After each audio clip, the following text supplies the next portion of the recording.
Solid state chemistry lesson number 4 या lesson मध्ये आपल्याला या दोन पॉइंटचा विचार करायचा आहे. एक युनिट सेल म्हणजे काय आणि दुसरा आहे क्रिस्टल लॅटिस म्हणजे काय. युनिट सेल आणि क्रिस्टल लॅटिस डेफिनेशन अतिशय महत्वाचे आहेत, विचारले जातात परीक्षेमध्ये. डेफिनेशन ही अशी सांगून समजणार नाही. डेफिनेशन एवढीच आहे, छोटीशी आहे. काय आहे युनिट सेल म्हणजे काय? The smallest repeating structural unit that extends in 3-dimensional space to form the crystalline solid called as the unit cell. याच्यावरून फारसा अर्थबोध आपल्याला होत नाही. आता काय आहे युनिट सेल याचा आपण सविस्तर थोडासा विचार करू. हे समजलंच पाहिजे कारण याच्यावरच पूर्ण प्रकरण आहे आता समोर. युनिट सेल आणि ते क्रिस्टल लॅटिस हेच शब्द वारंवार प्रकरणामध्ये समोर येणार आहेत. आपण पाहिलं की क्रिस्टलाइन सॉलिड म्हणजे काय आहे की इथे कॉन्स्टिट्युएंट पार्टिकल्सची रचना शिस्तबद्ध असते. बस नेमकं तेच बघायचंय आपल्याला की शिस्तबद्ध म्हणजे नेमकं काय. बरोबर आहे. तर एक डेफिनेट पॅटर्न असतो. तो डेफिनेट पॅटर्न कोणता कुठे असतो, कोणत्या पदार्थात काय आहे त्याचाच विचार आपल्याला इथे करायचा असतो. मग युनिट सेल आणि क्रिस्टल लॅटिस या दोन डेफिनेशन जर कळल्या तर पदार्थाचं अंतरंग, विशेषतः क्रिस्टलाइन सॉलिडचं अंतरंग काय आहे ते आपल्याला येथे समजणार आहे. मग क्रिस्टलाइन सॉलिड कशापासून तयार होतो म्हणतो आपण? पार्टिकल पासून. पार्टिकल म्हणजे कोण? कुठे ॲटम असतील, कुठे आयॉन असतील, कुठे मॉलिक्यूल असेल. त्याच्यासाठी मी आता एकच शब्द वापरतो, काय? पार्टिकल्स. हे कॉन्स्टिट्युएंट पार्टिकलची रचना अगदी शिस्तबद्ध असते. मग काय आहे युनिट सेल आणि क्रिस्टल लॅटिस याचा थोडासा आपण विचार करूया. आता मी इथे कॉन्स्टिट्युएंट पार्टिकल्स दाखवतोय बघा. हे ॲटम असू शकतात, आयॉन असू शकतात, मॉलिक्यूल असू शकतात. आता हे झाले आपले कॉन्स्टिट्युएंट पार्टिकल्स. याची शिस्तबद्ध रचना असते असं मी म्हणतो आहे इथे.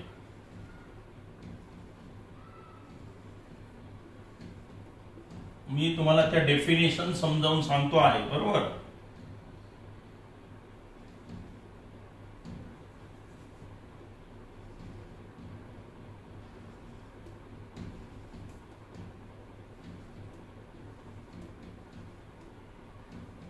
बघा हे आहेत आता कॉन्स्टिट्युएंट पार्टिकल्स.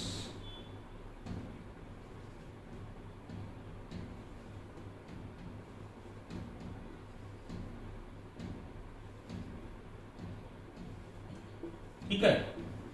आता ही कॉन्स्टिट्युएंट पार्टिकल्स झालेले आहेत. हे असे आहेत थोडक्यात. आता मी आपल्याला समजण्यासाठी हे कॉन्स्टिट्युएंट पार्टिकल्स दाखवलेले आहेत. ॲटम असो, आयॉन असो की मॉलिक्यूल असो, याला काय म्हणणार आपण आता? Constituent particles. आता याच्यामध्ये एक शिस्तबद्ध रचना आहे. आता मी जर असं म्हटलं तर तुम्हाला फारसा अर्थबोध होणार नाही. मग आता याच्यासाठी आपण युनिट सेल म्हणजे काय हे जर समजावून घेतलं तर मात्र ही रचना, याची भौमितिक रचना काय आहे हे आपल्याला समजेल. मग मी आता काय करतो, या कॉन्स्टिट्युएंट पार्टिकलचं रूपांतर युनिट सेल मध्ये करतो. कसं करतो? तर याचे जे सेंटर्स आहेत या कॉन्स्टिट्युएंट पार्टिकलचे ते एकमेकाला जोडतो. जोडल्यानंतर बघा आपल्याला युनिट सेल म्हणजे काय, क्रिस्टल लॅटिस म्हणजे काय हे कळेल. आता इथे हे बघा, हे सेंटर जोडतोय मी आता सगळे. ठीक आहे.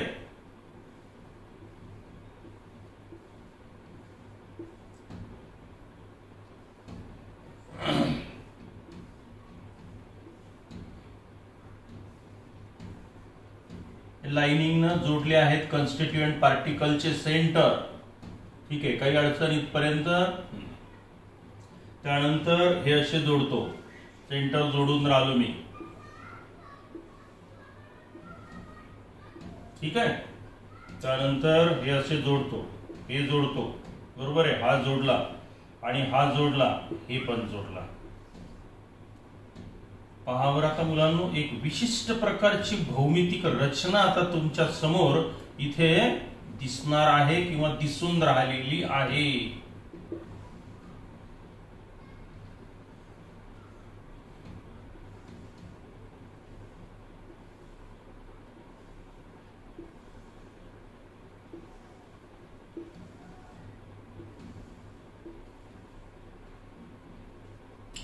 कंटिन्यू इकडे समोर, हे कंटिन्यू काही गरज नाही आपल्याला. पहा हे इकडे कंटिन्यू,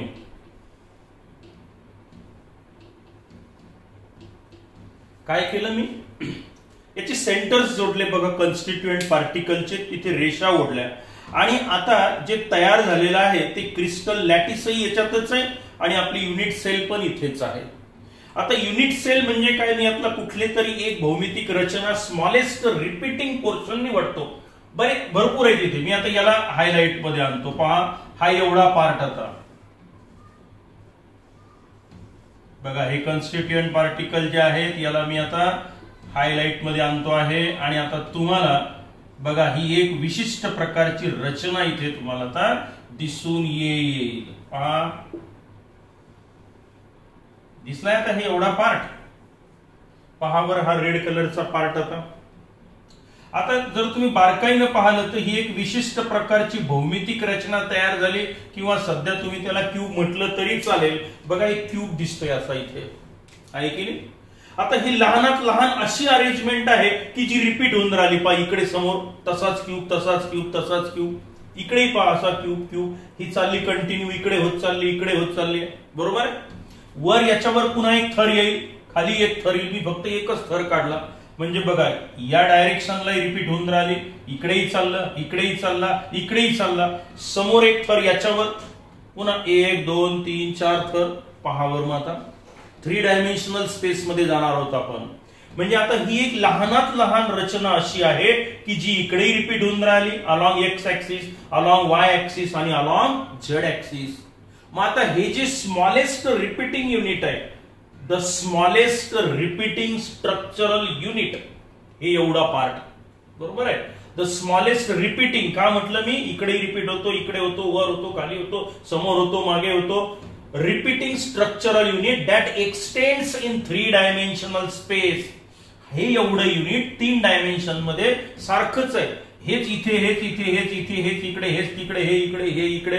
हा जो प्रकार तुम्हाला दिसतो, this is the unit cell, the smallest repeating structural unit that extends in 3-dimensional space to form the solid called as a unit cell. आता युनिट सेलची व्याख्या माहिती झाली. हे लहानात लहान असं युनिट आहे की जे 3 डायमेन्शनला रिपीट होत गेलं आणि त्याच्यापासून क्रिस्टलाइन सॉलिड तयार झाला, नाही का. मग ही विशिष्ट प्रकारची स्मॉलेस्ट जी भौमितिक रचना आहे ही तुमची कोण झाली आता, युनिट सेल. आणि हे जे संपूर्ण तयार होईल आता 3 डायमेन्शन मध्ये, त्याला म्हणायचं आहे तुम्हाला क्रिस्टल लॅटिस. मग क्रिस्टल लॅटिस काय, the arrangement of the constituent particles in 3-dimensional space to form the solid is called as the crystal lattice, and the smallest repeating unit of the crystal lattice is called as a unit cell.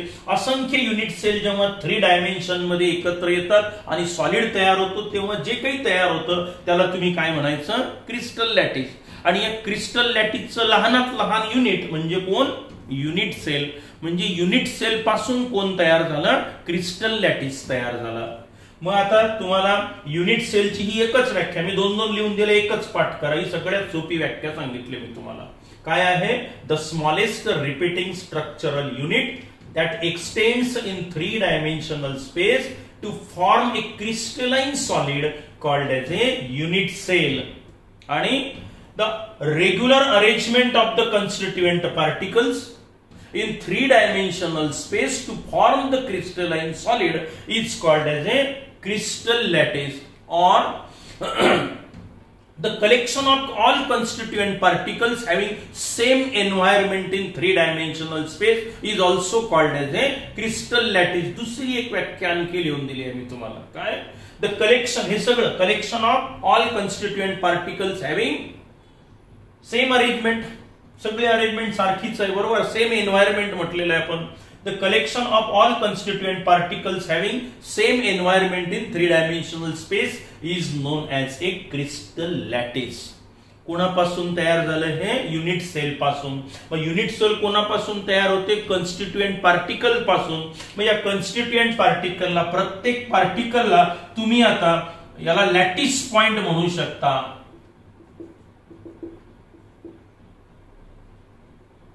Lattice point. आणि हा एवढा part तुमचा कोण झाला मग आता, याला तुम्ही काय म्हटलं, युनिट सेल. आणि हा संपूर्ण पार्ट कोण झाला, क्रिस्टल लॅटिस. काही अडचण आहे का पहा बरं आता दोन डेफिनेशन मध्ये. ही लहानात लहान अरेंजमेंट जी 3 डायमेन्शनला रिपीट होत जाते आणि सॉलिड तयार होतो, त्या लहानात लहान अरेंजमेंटला हे बघा, हे क्यूब थोडक्यात एवढा हा सगळा रिपीट होत गेला, त्याच्यापासून सॉलिड तयार झाला. मग हे झाली आपली युनिट सेल. आणि हे सगळ्यांचं कलेक्शन म्हणजे काय झालं आता, याला काय म्हटलं आपण, क्रिस्टल लॅटिस. बरोबर आहे.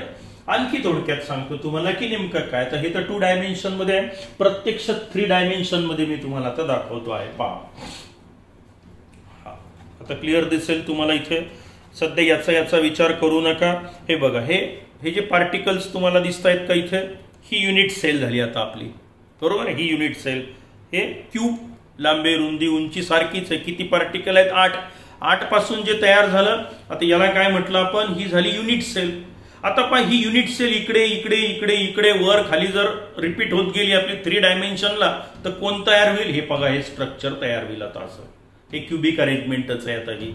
मग याला काय म्हणणार तुम्ही आता, हा झाला तुमचा क्रिस्टल लॅटिस. आणि यातला लहानात लहान पार्ट की जो रिपीट होत जातो त्याला काय म्हणायचं तुम्ही आता, याला काय म्हणायचं, युनिट सेल. मग ही झाली युनिट सेल, हे झाले कॉन्स्टिट्युएंट पार्टिकल्स. आणि हे रिपीट होऊन असंख्य युनिट सेल एकत्र आल्या की त्याच्यापासून कोण तयार होतं, हा क्रिस्टल लॅटिस तयार होतो. बरोबर आहे. आता आपण जे सिंपल क्युबिक सेल घ्यायचं आहे आपल्याला, अजून विचार करायचा आहे.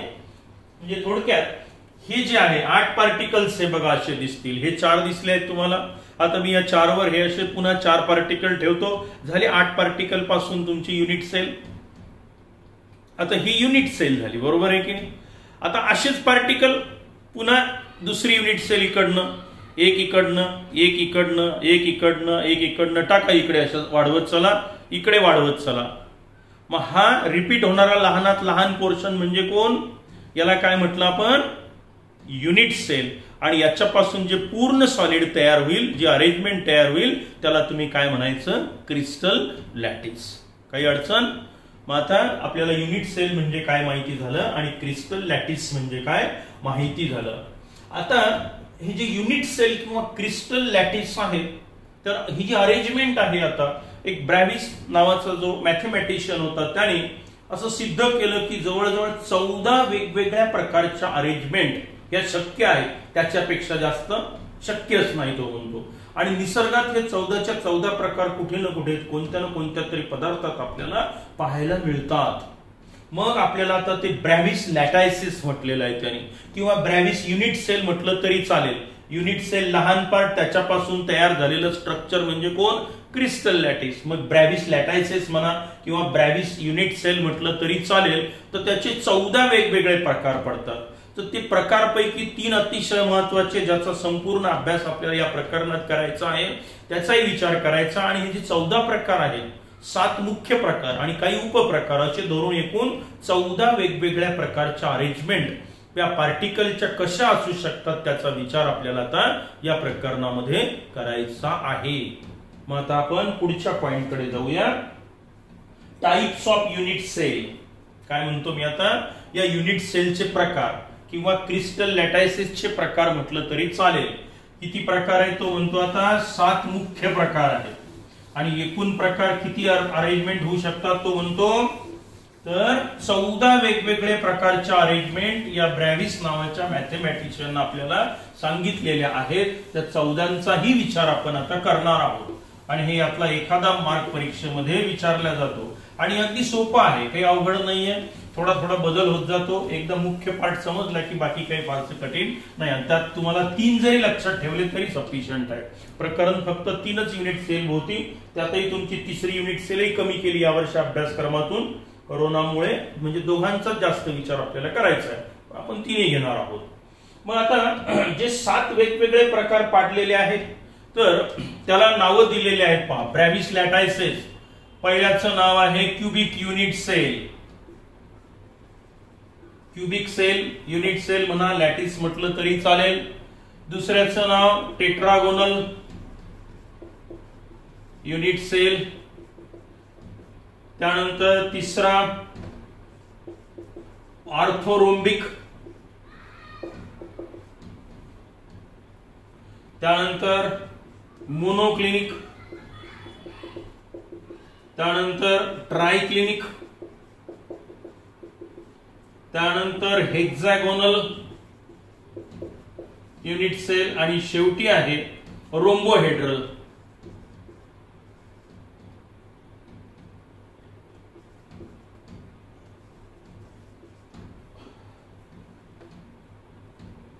हेड्रल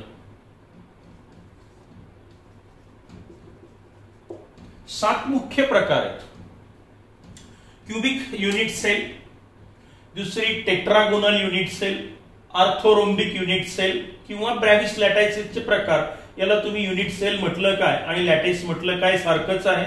orthorhombic, monoclinic, triclinic, hexagonal, rhombohedral unit cell असे हे 7 मुख्य प्रकारच्या अरेंजमेंट आपल्याला सॉलिड मध्ये, क्रिस्टलाइन सॉलिड मध्ये पाहायला मिळतात.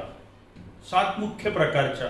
मग आता याची वैशिष्ट्य काय हे आपल्याला समजलं पाहिजेत नाही का, की नेमकं रोम्बोहायड्रल कोण, अरेंजमेंट कशी असते, किमान डोक्यात त्याची कल्पना स्पष्ट झाली पाहिजे की अरे हा असा क्रिस्टल आहे, हा असा क्रिस्टल आहे, ही अशी युनिट सेल आहे, हा क्रिस्टल लॅटिस असा आहे, सोडियम क्लोराईड कसा, पोटॅशियम कसा, मॅग्नेशियम कसा, सोडियम कसा, अल्युमिनियम कसा, गोल्ड कसा, आयर्न कसं, हे सगळं आपल्याला याच्यात समजतं नेमकं की अरेंजमेंट पार्टिकलची कशी आहे.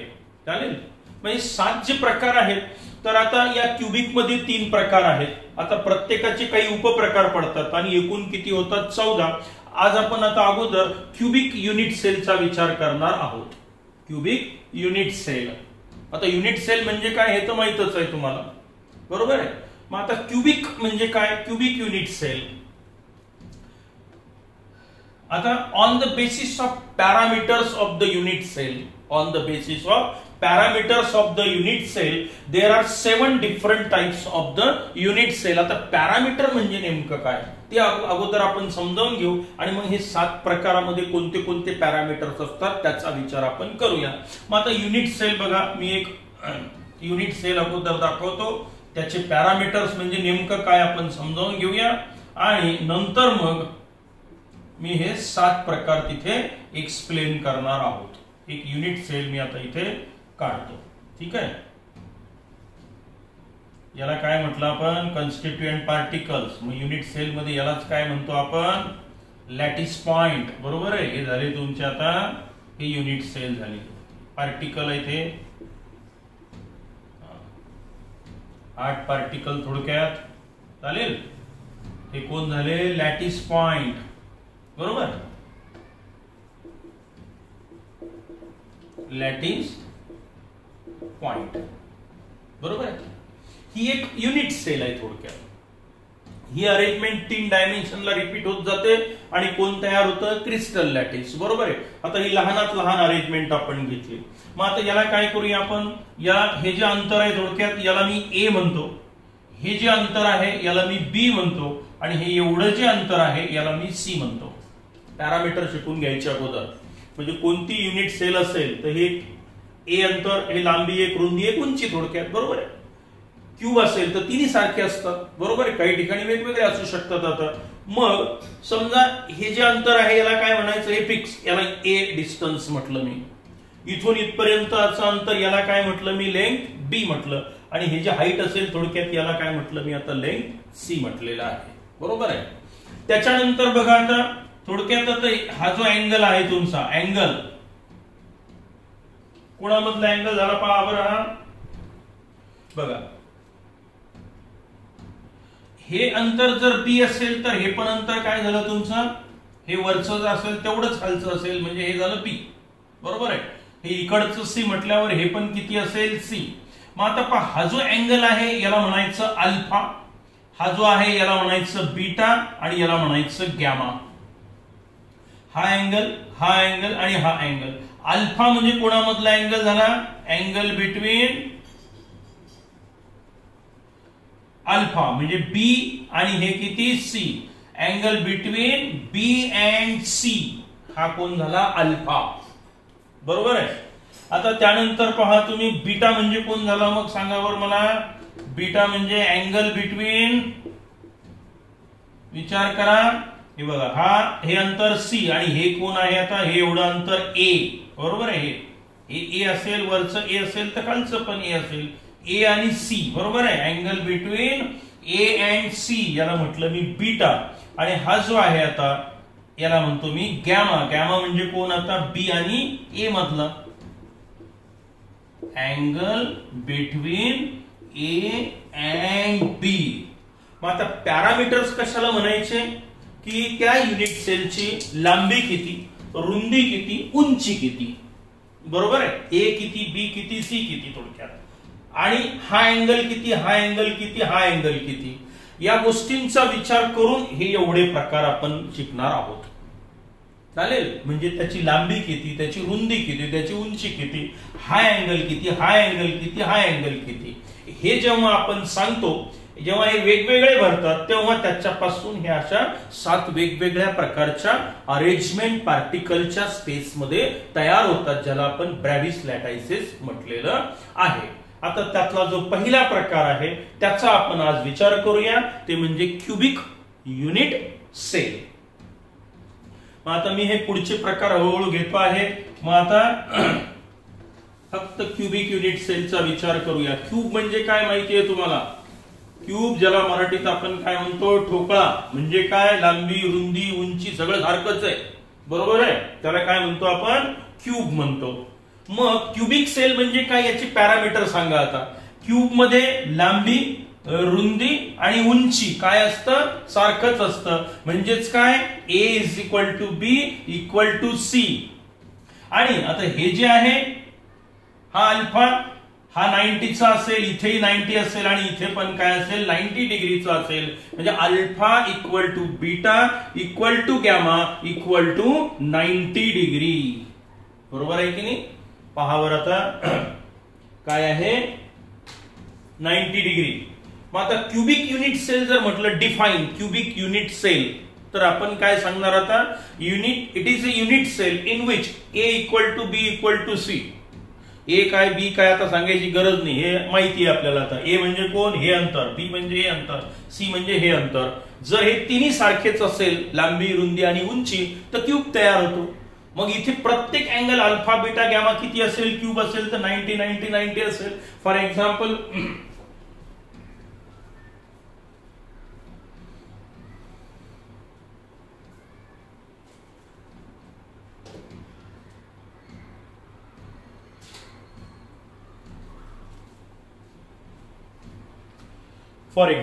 क्यूब, याला नावच क्यूब आहे, बरोबर आहे.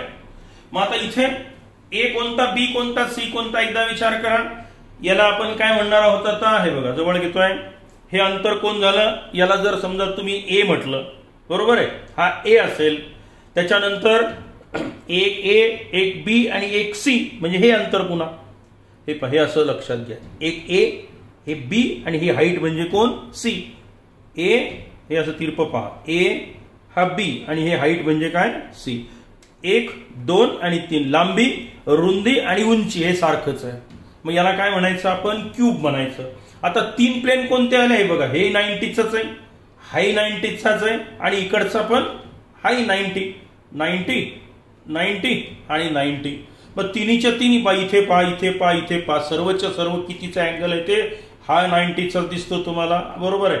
हाही 90चा दिसतो ना आतला, हा पण 90चा दिसतो, हा 90, हा 90 आणि हाही 90चा आहे.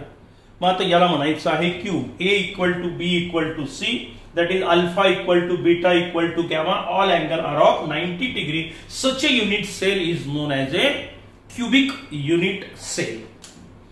याच प्रकरणात आता आपल्याला क्युबिक सेलचा जास्तीत जास्त विचार करायचा आहे. मग आता क्युबिक युनिट सेल म्हणजे ही अशी असेल थोडक्यात. हे पहा, हे एकावर एक ठेवून द्या, झाली क्युबिक युनिट सेल. हे पहा, हे पार्टिकल्स वर पार्टिकल आले. आता हे ए, हे बी आणि हे अंतर सी, हे सारखंच राहील, ए सारखा बी आणि सी, बरोबर आहे, ए बी सी. आणि अँगल जर तुम्ही हे सेंटर जोडले तर बरोबर हे 90 90 90 इकडे दिसेल, हा 90चा दिसेल, इकडचा 90चा, इकडचा पण 90चाच दिसेल तुम्हाला. तर हे पार्टिकल आणि ऍक्च्युअली क्यूब तसा दिसतो तुम्हाला. तर याला म्हणायचं cubic unit cell. It is a unit cell in which A equal to B equal to C and alpha equal to beta equal to gamma is equal to 90 degree. Such a unit cell is called as a cubic unit cell. Now there are 3 types of the cubic unit cell. आणि या cubic unit सेलच्या आता 3 प्रकार पडतात.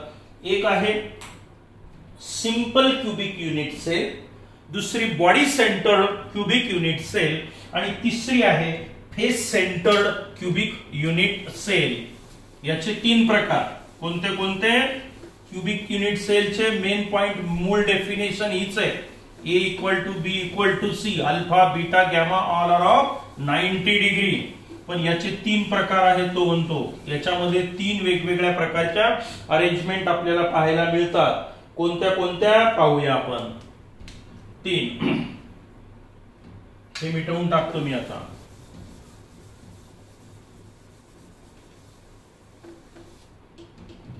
Cubic unit cell काय feature? A equal to B equal to C आणि alpha beta gamma angle सगळेच्या सगळे कितीचे असतात? 90 डिग्रीचे. बरोबर आहे. पण आता याच्यात 3 प्रकार आहेत तो म्हणतो. कसे 3 प्रकार बघूया आपण आता. बस हे 3च महत्वाचे आहेत. तुम्हाला हे समजले की बाकीचा अगदी सोपा पार्ट आहे.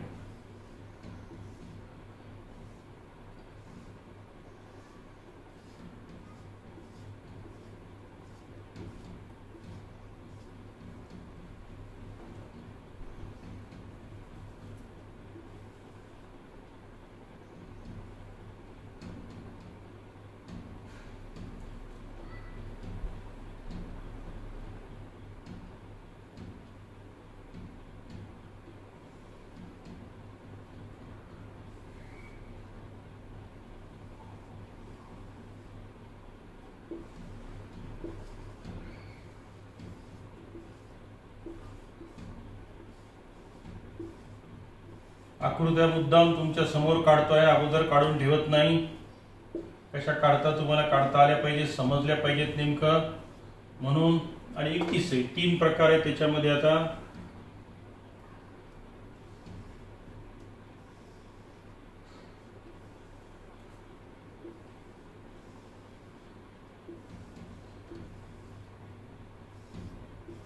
लॅटिस पॉइंट म्हणजेच कोण? आपले कन्स्टिट्यूएंट पार्टिकल म्हणजेच कोण? ऍटम असू शकतील, आयॉन असू शकतील किंवा मॉलिक्यूल असू शकतील.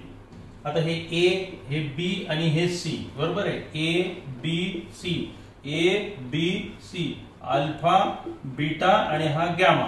Alpha beta gamma, alpha beta gamma सगळेच्या सगळे कोण आहे? क्यूबिकच आहे. A equal to B equal to C.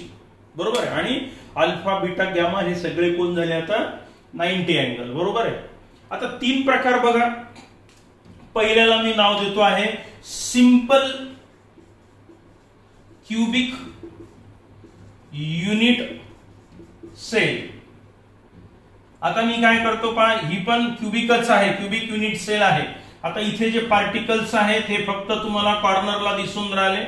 बरोबर आहे. आता मी काय करतो, याच्यामध्ये थोडासा बदल करतो आहे. याच्या मध्यभागी एक पार्टिकल टाकतो आहे. पहा आता, म्हणजे इथे एकूण 8 दिसतात. आता इथे किती दिसतोय? एक मधात पार्टिकल दिसतोय नाही का? आहे क्यूबिकच, पण याला म्हणतात body centered. Body centered cubic cell. बरोबर आहे. आणि आता तिकडे पहा, आणखी एक तिसरी सेल तयार होते. आता याला म्हटलं जातं फेस सेंटर्ड क्यूबिक सेल. म्हणजे काय नेमकं पहा, या क्यूबला 6 फेसेस आहेत. या प्रत्येक फेसच्या मध्यभागी एक एक पार्टिकल मी दाखवतोय. आता चालेल. 4 झाले. 1 2 वरची खालची. आता एक अलीकडची आणि एक पलीकडची. म्हणजे एक इथे दाखवतो, एक इथे दाखवतो. आता मी हे जोडतो. बघा बरं. बघा आता हे मला असं दिसेल. म्हणजे काय? ही सिंपल क्यूबिक सेल, ही बॉडी सेंटर्ड आणि फेसच्या सेंटरला पार्टिकल आला म्हणून याला म्हणतात फेस सेंटर्ड क्यूबिक सेल. पहा 3 प्रकार. तिघांचंही वैशिष्ट्य हेच आहे. तिन्ही क्यूबिकच आहे. A equal to B equal to C, alpha beta gamma किती? 90 डिग्री. पण तिघांमध्ये काय फरक पडला? याला म्हणायचं सिंपल क्युबिक युनिट सेल, याला body centred cubic unit cell आणि याला face centred cubic unit cell. फरक काय पडला पहा. सिंपल म्हणजे काय? Here particles, constituent particles are present only at the corner of the unit cell. बरोबर आहे? फक्त कॉर्नरलाच तुम्हाला कॉन्स्टिट्युएंट पार्टिकल दिसून येतात. Such a unit cell where the particles are present only at the corner of the unit cell is called as the primitive unit cell. हा शब्द किंवा definition माहिती पाहिजे. प्रिमिटिव्ह म्हणजे काय? जिथे फक्त या क्यूबच्या कॉर्नरलाच पार्टिकल आलेले तुम्हाला दिसून येतील किंवा युनिट सेलच्या फक्त कॉर्नरलाच पार्टिकल आले तर प्रिमिटिव्ह युनिट सेल. मग ही कोण झाली आता? Simple cubic unit cell. त्यातला कोणता प्रकार? प्रिमिटिव्ह. आणि यांना नॉन प्रिमिटिव्ह म्हणायचं. आता इथे काय झालं पहा की हे आपले झाले कॉन्स्टिट्युएंट पार्टिकल कॉर्नरला तर आहेत, पण शिवाय त्या संपूर्ण युनिट सेलच्या मध्यभागी आणखी एक पार्टिकल आला. म्हणजे या बॉडीच्या मध्यभागी एक आला म्हणून याला काय नाव दिलं तुम्ही आता? Body centred cubic cell. मग याला नॉन प्रिमिटिव्ह म्हणायचं. मग नॉन प्रिमिटिव्हची व्याख्या काय कराल? नॉन प्रिमिटिव्ह ही पण आणि ही पण. प्रिमिटिव्ह म्हणजे कोण? It is a unit cell in which the constituent particles are present only at the corner of the unit cell. And non-primitive, here constituent particles are present at the corner of the unit cell as well as some other position also in the unit cell. जसं इथे मध्यभागी आला बॉडीच्या मध्यभागी आणि इथे प्रत्येक फेसच्या मध्यभागी एक एक पार्टिकल आला पहा. मग ही नॉन प्रिमिटिव्ह, ही पण नॉन प्रिमिटिव्ह. याला काय म्हटलं मी? Body centred. आणि याला काय म्हटलं मी? Face centred cubic cell. का बरं? कारण प्रत्येक फेसच्या मध्यभागी म्हणजे थोडक्यात इकडे 5 पार्टिकल दिसतील, हे 4 आणि मधला एक, तिकडे तसंच, इकडे तसंच, इकडे तसंच, असं तुम्हाला चित्र ते दिसेल. मग आता याला म्हणायचं नॉन प्रिमिटिव्ह. ही झाली प्रिमिटिव्ह. आणि या क्युबिक युनिट सेलचे 3 प्रकार तुम्हाला माहिती झाले. Simple cubic unit cell, body centred cubic unit cell आणि face centred cubic unit cell. थोडक्यात सांगतो पुन्हा एकदा बघा. हे 4 पार्टिकल आणि ह्याच्यावर एक, याला कोणती युनिट सेल म्हणाल तुम्ही आता? A equal to B, cubic तर आहे. A equal to B equal to C आणि त्यानंतर अल्फा बीटा गॅमा सगळे 90 डिग्रीचे. आता हे मधात काही पार्टिकल नाही. हे झाले तुमची सिंपल क्युबिक युनिट सेल. बरोबर आहे? सिंपल क्युबिक युनिट सेल ही प्रिमिटिव्ह. आता बॉडी सेंटर्ड कशी होईल पहा. याच्या मधात एक पार्टिकल मी ठेवतो आणि आता पहा. चालेल? हे पण A equal to B equal to C हे सगळं सारखंच राहील. आता इथे जर तुम्ही बघितलं तर अँगल पण तोच आहे 90 90 90.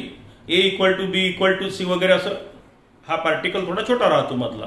मग अशा वेळेला ही जी सेल तयार होती याला तुम्ही काय म्हणणार आहात? याला म्हणणार आहात तुम्ही body centred cubic cell. Original दाखवतो मी तुम्हाला. हे बॉडी सेंटर्ड होईल. आणि प्रत्येक फेसच्या मध्यभागी जर आला तर त्याला काय म्हणायचं तुम्ही आता? Face centred. फॉर एक्झाम्पल आता हे इथे तुम्हाला ते चित्र स्पष्ट दिसेल पहा. ही आहे सिंपल क्युबिक युनिट सेल. फक्त 4 आणि 4 वर 4 दिसत आहेत. आता इथे पहा हे 4 याच्या मधात एक आलाय. हा रेड कलर दिसला तुम्हाला? हा रेड म्हणजे काय झालं? या क्युबिक युनिट सेलच्या मध्यभागी एक पार्टिकल आला. म्हणजे हा कोण झाला? हे बॉडी सेंटर्ड क्युबिक सेल झाली. ही कोणती झाली? ही सिंपल क्युबिक युनिट सेल. ही बॉडी सेंटर्ड. याचं 3 डायमेन्शनल अरेंजमेंट, याला तुम्ही क्रिस्टल लॅटिस म्हटलं. याची पण वेगळी तयार होईल, याची वेगळी तयार होईल. आपण फक्त याची 3 डायमेन्शनल अरेंजमेंट दाखवलेली आहे इथे. बरोबर आहे? आता तुम्ही याचा विचार केला. ही झाली सिंपल क्युबिक युनिट सेल, ही झाली बॉडी सेंटर्ड. आता याचा विचार करा बरं. पहा किती पार्टिकल दिसतात इथे? 1 2 3 4. मधात रेड दिसतो हा 5. तुम्ही आता याची एक फेस पहा. इकडे पण पहा 5. इकडे पहा 5. कोणत्याही बाजून पहा. म्हणजे काय झालं की हे 4 आणि मधला एक, याला म्हणायचं फेसच्या सेंटरला एक. प्रत्येक फेसच्या सेंटरला पण एक एक पार्टिकल आलेला आहे. मग ही कोणती झाली? सिंपल. ही झाली बॉडी सेंटर्ड आणि हे झालं फेस सेंटर्ड क्युबिक सेल. किंवा फेस सेंटर्डची आणखी एक दाखवतोय मी तुम्हाला, पहा बरं. आहे हे, हा एक फेस, हे 4 आणि फेसच्या मध्यभागी आहे. किती झाले? हे 5 दिसत आहे तिकडनं. कोणत्याही बाजून पहा तुम्ही, आहे 5. इकडून पहा, 4 मधात एक, फेस सेंटर्ड, बरोबर आहे की नाही? म्हणजे ऍक्च्युअली इथे हे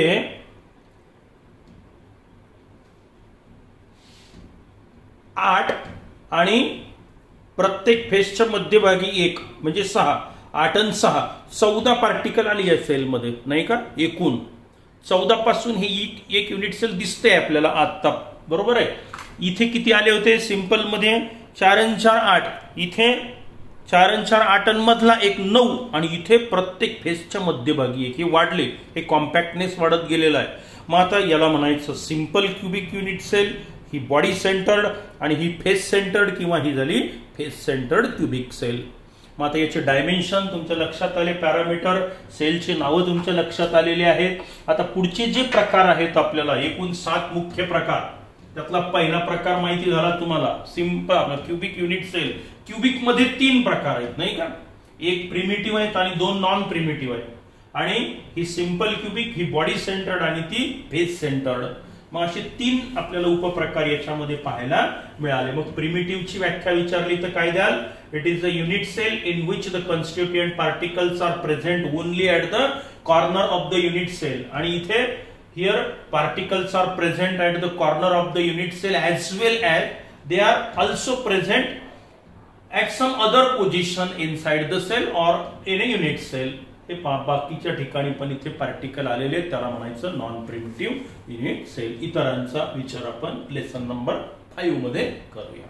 तोपर्यंत गुड बाय, सी यू. अभ्यास करा.